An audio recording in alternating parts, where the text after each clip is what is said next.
Morning. আজকে সকালবেলায় কটার সময় ঘুম থেকে উঠেছি জানো? 10:30টার সময়। আমি বুঝতেই পারিনি যে এত দেরি হয়ে যাবে। আমি চুপচাপ শুয়েছিলাম, ভাবছিলাম এখন বোধহয় 5:30 কি 6টা বাজে, আর ফোনের টাইমটাও দেখিনি, চুপচাপ শুয়েছিলাম একেবারে। তো তারপরে দেখছি কি 10:30টা বেজে গেছে, জানালাটা খুলে দেখছি চারিদিকে পুরো মেঘে ঢাকা রয়েছে, বোধহয় এক্ষুনি বৃষ্টিও চলে আসতে পারে।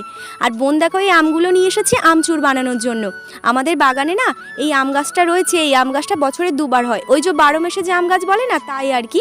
এখানে মাম তো রান্নাবান্নার জন্য সমস্তটা আর কি কাটাকুটি করতে শুরু করে দিয়েছে। আর আজকে না নিম ফুলের ভাজা হবে জানো তো, দেখো কি সুন্দর দেখতে। আর এখানে মা তো রান্নাবান্না তো করা শুরুও করে দিয়েছে, আর মাংসর তরকারি তো রেডি।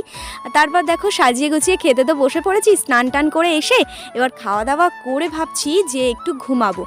একটু শুয়েও ছিলাম কিন্তু ঘুম পাচ্ছিল না, উঠে গেছি। তো তারপর ফ্রিজটা খুলে চুপি চুপি আচারের বয়মটা বের করলাম, যতটা প্রয়োজন ছিল নিয়ে নিয়েছি, নিয়ে সানে এসে বসে বসে খাচ্ছিলাম। তো চলো টাটা, আজকের মিনি ব্লগটা তোমাদের কেমন লাগলো